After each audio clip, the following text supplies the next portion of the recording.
Okay, so talking about true core training. So let's start off by defining your core and what it is. It's not just your 8-pack or your abs in the front right here. Your core, really the way it's designed to move, is all the muscles of your midsection that help to stabilize your spine and protect your organs.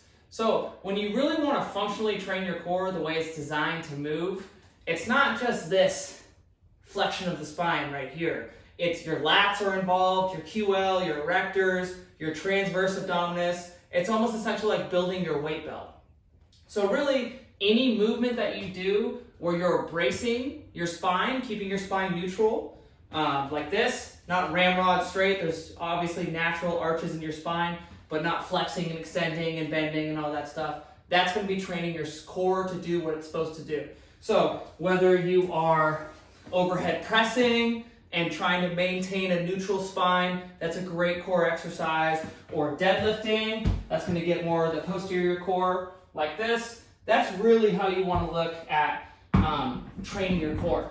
Now the problem with, and I'm not saying don't ever do sit-ups or crunches or anything, but the problem with mainly training your core and thinking that you're training your abs by doing flexion like this all the time is you end up kind of creating less space between your ribs and your hips by doing so much tightening of this area right here. And if you can see your posture over time, if you do enough of that stuff, you end up really tightening up your hip flexors, tightening up your abs, and it's just not optimal for your posture and breathing and movement. So that's why when we're training our core, we do movements like the get up, deadlifts, overhead press, squats. That's probably the best way to train your core. Learn how to brace your core, stabilize your spine, as little movement in your midsection as possible as you go through these movements. So just as an example, really quick. Can you see me? Mm-hmm. Cool, okay.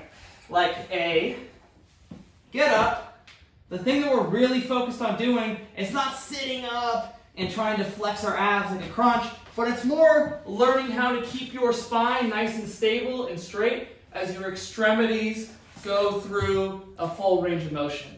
That's really what we're looking to do. And the stronger you get in that, the more force you're able to transmit through your extremities, through your legs, get your legs stronger safely without injuring your back or anything like that. So those are some key principles that should help you in training your core the way your core is designed to be trained.